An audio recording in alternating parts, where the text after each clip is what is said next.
ನನ್ನ ನಮಸ್ಕಾರಗಳು. ವೇದಿಕೆ ಮೇಲೆ ಆಸೀನಿರುವ ನನ್ನ ಆತ್ಮೀಯರು, ನಮ್ಮ ಪಕ್ಷದ ಮುಖಂಡರು, ನನ್ನ ಅಣ್ಣಾದಂಥ ಅಪೋಲೋ ಚಂದ್ರಶೇಖರ್ ಅವರೇ, ನನ್ನ ಅಕ್ಕ ಆದಂಥ ಮಾಜಿ ಮಹಾನಗರ ಪಾಲಿಕೆ ಸದಸ್ಯ ಆದಂಥ ಕೋಕಿಲ ಚಂದ್ರಶೇಖರ್ ಅವರೇ, ಇನ್ನೊಬ್ಬರು ನನ್ನ ಪಕ್ಷದ ಮುಖಂಡರಾದಂಥ DC ರಮೇಶ್ ಅವರೇ, ಬ್ಲಾಕ್ ಅಧ್ಯಕ್ಷ ಆದಂಥ ಗೌಸಿ ಅವರೇ, ನನ್ನ ತಮ್ಮ ಆದಂಥ ಯುವ ಮುಖಂಡ ಆದಂಥ ರಾಜು ಅವರೇ, ರಾಜು ಚಂದ್ರಶೇಖರ್ ಅವರೇ, ವೇದಿಕೆ ಮೇಲೆ ಆಸೀನಿರುವ ಎಲ್ಲ ಆತ್ಮೀಯರೇ, ಇದ್ದಿದ್ದಂಥ ಎಲ್ಲ ಕನ್ನಡ ಅಭಿಮಾನಿಗಳೇ, ಮೊದಲಾಗಿ ಕನ್ನಡ ರಾಜ್ಯೋತ್ಸವದ ತಮಗೆಲ್ಲ ಶುಭಾಶಯನ ಕೋರಕ್ಕೆ ಬಯಸ್ತೀನಿ. ತಮಗೆಲ್ಲ ಗೊತ್ತಿದ್ದಂಗೆ ಎಲ್ಲ ಹಬ್ಬಗಳು ಬರ್ತದೆ. ಕರ್ನಾಟಕ ರಾಜ್ಯೋತ್ಸವ ಅಂದರೆ ಒಂಥರ ನಮಗೆ ನಾಡು ಹಬ್ಬ ಇದ್ದಂಗೆ. ಬೇರೆ ಎಲ್ಲ ಸಮಾಜದಲ್ಲೂ ಬೇರೆ ಬೇರೆ ಹಬ್ಬ ಬರ್ತದೆ. ನಮ್ಮ ಹಿಂದೂ ಸಮಾಜದಲ್ಲಿ ಉಗಾದಿ ಹಬ್ಬ ಇರಲಿ, ನವರಾತ್ರಿ ಹಬ್ಬ ಇರಲಿ, ಕ್ರಿಸ್ಮಸ್ ಇರಲಿ, ದೀಪಾವಳಿ ಇರಲಿ, ರಂಜಾನ್ ಇರಲಿ, ಎಲ್ಲ ಹಬ್ಬಗಳು ನಾವು 2 ರಿಂದ 3 ದಿನ ಮೇಲೆ ಯಾರೂ ಆಚರಿಸಲ್ಲ.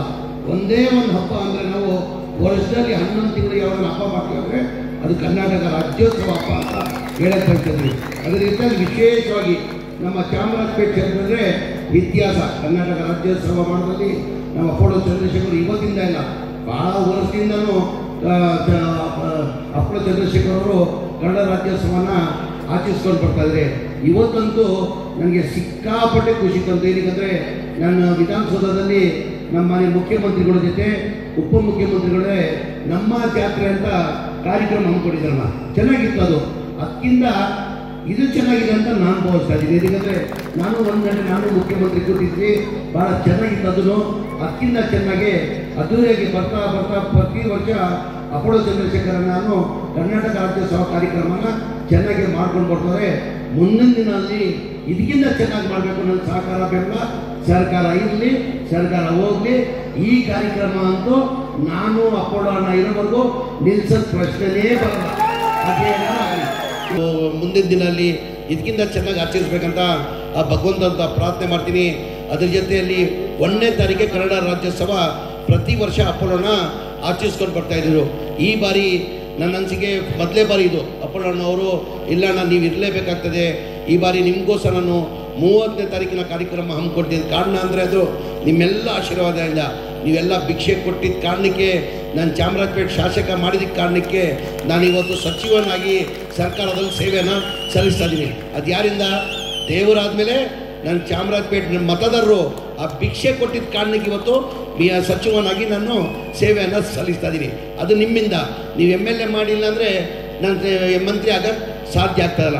ನಿಮ್ಮೆಲ್ಲ ಭಿಕ್ಷೆಯಿಂದ ಇವತ್ತು ನಾನು ಸಚಿವನಾಗಿ ಸೇವೆ ಮಾಡೋದು ಅವಕಾಶ ಕೊಟ್ಟಿದ್ದೀನಿ.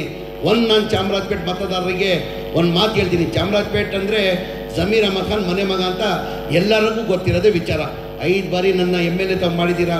ಒಂದು ಮಾತು ಹೇಳ್ತೀನಿ, ಚಾಮರಾಜಪೇಟೆಯಿಂದ ಯಾರು ನನ್ನಿಂದ ಯಾವತ್ತೂ ನನ್ನ ಚಾಮರಾಜಪೇಟೆ ಮತದಾರರು ದೇವರು ತಲೆ ಬಗ್ಸೋದು ಕೆಲಸ ಮಾಡಲ್ಲ. ಯಾವತ್ತಿದ್ರು ನಮ್ಮ ನೋಡ್ರಿ MLA ಅಂತ ಕೆಲಸ ಮಾಡ್ತಾರಂತ ತಾವೆಲ್ಲ ತಲೆ ತಿರುಗಬೇಕು ಅಂತ ಕೆಲಸವನ್ನು ಮಾಡ್ತೀನಿ. ನನ್ನ ದೇವ್ರು ನನಗೆ ಅವಕಾಶ ಕೊಟ್ಟಾದ್ಮೇಲೆ ವಸತಿ ಏನಕ್ಕಂದರೆ ನಾನು ಹೇಳ್ಕೊಳಕ್ಕೆ ನನಗೆ ಹೆಮ್ಮೆ ಆಗ್ತದೆ.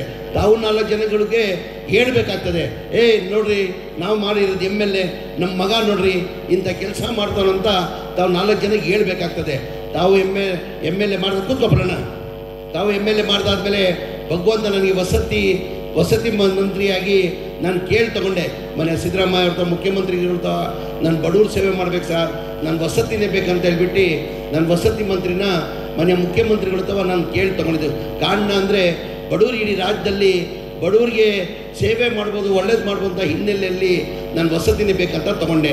ನಾನು ವಸತಿ ಮಂತ್ರಿ ಆದಮೇಲೆ ನನ್ನ ಗಮನಕ್ಕೆ ಬಂದಾದಮೇಲೆ ಇವತ್ತು 2015, 16, 17, 18 ಹಿಂದಿನ ಸರ್ಕಾರದಲ್ಲಿ ಸಿದ್ದರಾಮಯ್ಯ ಅವರು ಮುಖ್ಯಮಂತ್ರಿ ಇರುವಾಗ ಮನೆಗಳು ಸ್ಯಾಂಕ್ಷನ್ ಆಗಿದ್ದು. ಸ್ಲಮ್ ಬೋರ್ಡ್ 1,80,253 ಮನೆಗಳು ಸಿದ್ದರಾಮಯ್ಯ ಪೀರಿಯಡಲ್ಲಿ ಸ್ಯಾಂಕ್ಷನ್ ಆಗಿದ್ದು. ಅದೇ ಥರ ರಾಜೀವ್ ಗಾಂಧಿ AHP ಸ್ಕೀಮ್ ಅಂತ 68,600 ಮನೆಗಳು ಸ್ಯಾಂಕ್ಷನ್ ಆಗಿದ್ದು. ಒಟ್ಟಾಗಿ 2,32,600 ಮನೆಯೂ ಹಿಂದಿನ ಸರ್ಕಾರದಲ್ಲಿ ಸಿದ್ದರಾಮಯ್ಯ ಇರುವಾಗ ಸ್ಯಾಂಕ್ಷನ್ ಆಗಿದ್ದು. ಅದಾದಮೇಲೆ ಸಮ್ಮಿಶ್ರ ಸರ್ಕಾರ ಬಂತು. ಕುಮಾರಸ್ವಾಮಿ ಅವರು ಮುಖ್ಯಮಂತ್ರಿ 1.5 ವರ್ಷಕ್ಕೋಸ್ಕರ ಆಗಿದ್ದರು. ಅವರು ಒಂದು ಮನೆಯೂ ಸ್ಯಾಂಕ್ಷನ್ ಮಾಡಿಲ್ಲ, ಒಂದು ಮನೆಯೂ ಕೊಡೋಕ್ಕೆ ಸಾಧ್ಯ ಆಗಿಲ್ಲ. ಅದಾದಮೇಲೆ ಯಡಿಯೂರಪ್ಪ ಅವರು 2 ವರ್ಷ ಮುಖ್ಯಮಂತ್ರಿ ಆಗಿದ್ದರು. ಅವರು ಒಂದು ಮನೆ ಸ್ಯಾಂಕ್ಷನ್ ಮಾಡಿಲ್ಲ, ಒಂದು ಮನೆಯೂ ಕೊಡೋಕ್ಕೆ ಸಾಧ್ಯ ಆಗಿಲ್ಲ. ಅದಾದಮೇಲೆ ಬಸವರಾಜ ಬೊಮ್ಮಾಯಿ ಅವರು ಎರಡು ವರ್ಷ ಮುಖ್ಯಮಂತ್ರಿ ಆಗಿದ್ರು. ಅವರು ಸ್ಲಮ್ ಬೋರ್ಡಲ್ಲಿರಲಿ, ರಾಜೀವ್ ಗಾಂಧಿಯಲ್ಲಿರಲಿ, ಒಂದು ಮನೇನೂ ಸ್ಯಾಂಕ್ಷನ್ ಮಾಡಿಲ್ಲ, ಒಂದು ಮನೇನೂ ಕೊಡೋಕ್ಕೆ ಸಾಧ್ಯ ಆಗಿಲ್ಲ. ಅವ್ರು ಏನಾರ